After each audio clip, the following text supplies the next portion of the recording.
recognize the Savior's divinity, a point with which President Clark understandably takes exception.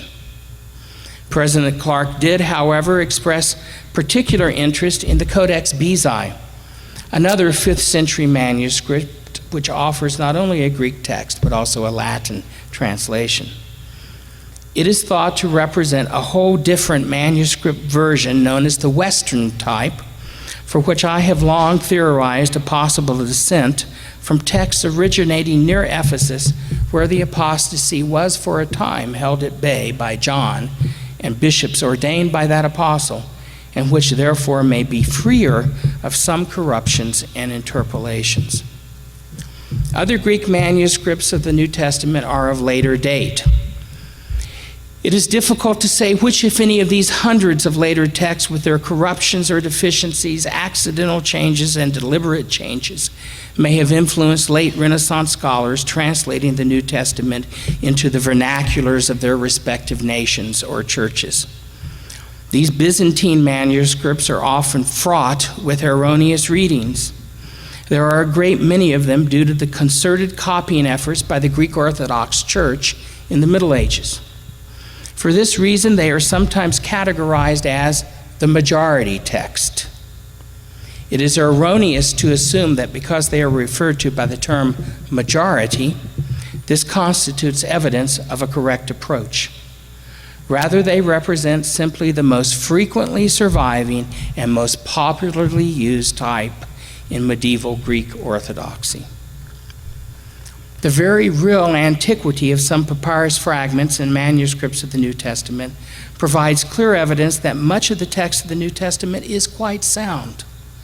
Similarly, textual departures from early texts, as manifest in more numerous later texts, corroborate the prophet Joseph's admonition about textual mistakes occasioned by either careless transcribers or by priestly scribes who sought to amend and correct texts they were copying to accord with doctrinal principles of the churches of their time and place, doctrines that had, no doubt, departed in some instances quite far from the teachings of the original authors of the individual books of the New Testament.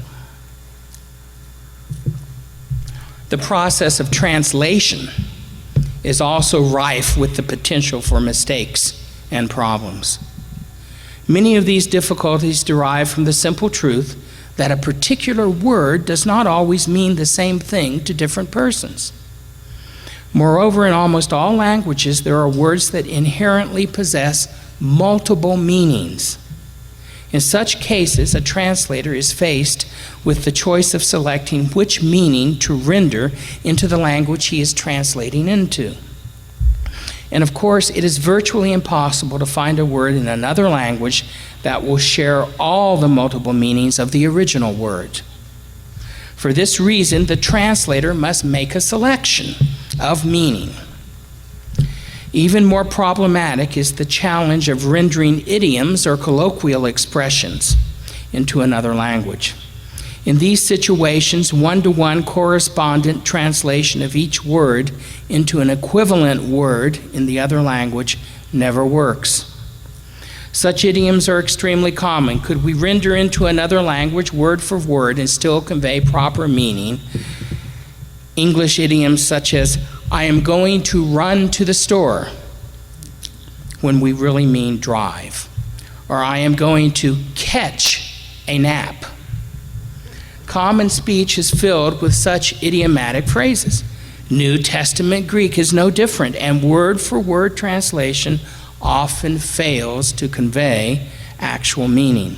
For example, in his Problems of New Testament Translation, the distinguished Edgar Goodspeed notes as just one example of this problem the response Jesus makes to Pilate's question whether he is king of the Jews. You remember the response, "Thou sayest."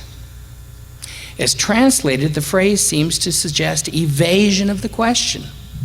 But in actuality, the Greek idiom means something like, "I am indeed as thou sayest."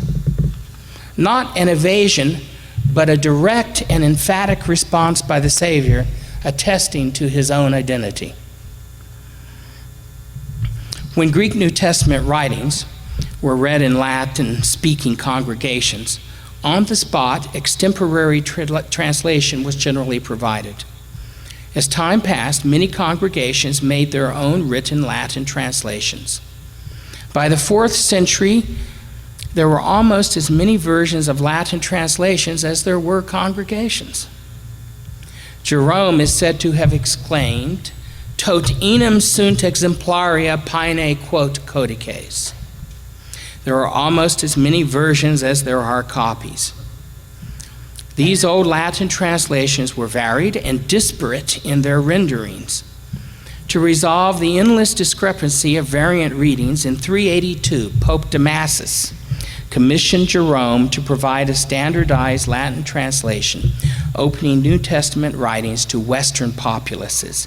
It was called the Vulgate, that is, the people's Latin version, and for over 1,000 years served as virtually the one and only translation of the Greek New Testament in the West. The Vulgate became the text from which vernacular translations of the New Testament were first made. For example, John Wycliffe's first complete English translation, issued in 1384, was based on the Latin Vulgate. Just the Latin Vulgate translated into English. It, and later translations based on it, such as Miles Coverdale's 1535 English Bible, were in many ways faithful renderings of the Vulgate into English. Greek manuscripts were extremely rare in the West at this time, even in scholarly circles.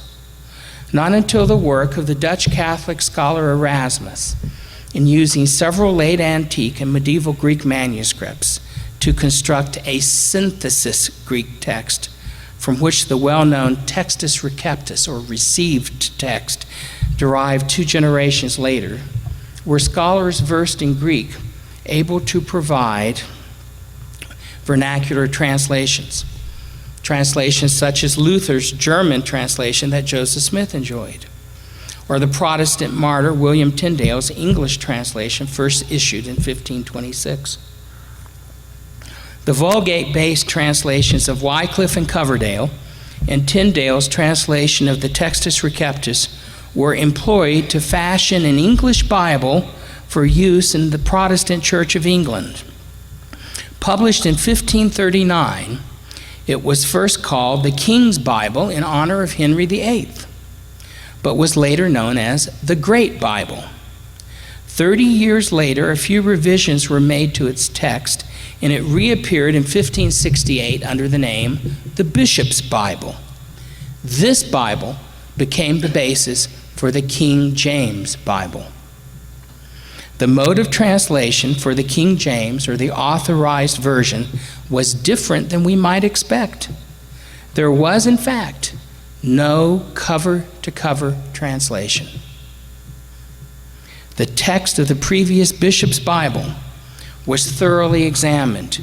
Where linguistic or theological problems were perceived to occur, those individual verses were retranslated using, 1, the familiar Vulgate text, secondly, the Greek Textus Receptus, and third, several other Greek manuscripts housed in the libraries of Oxford and Cambridge.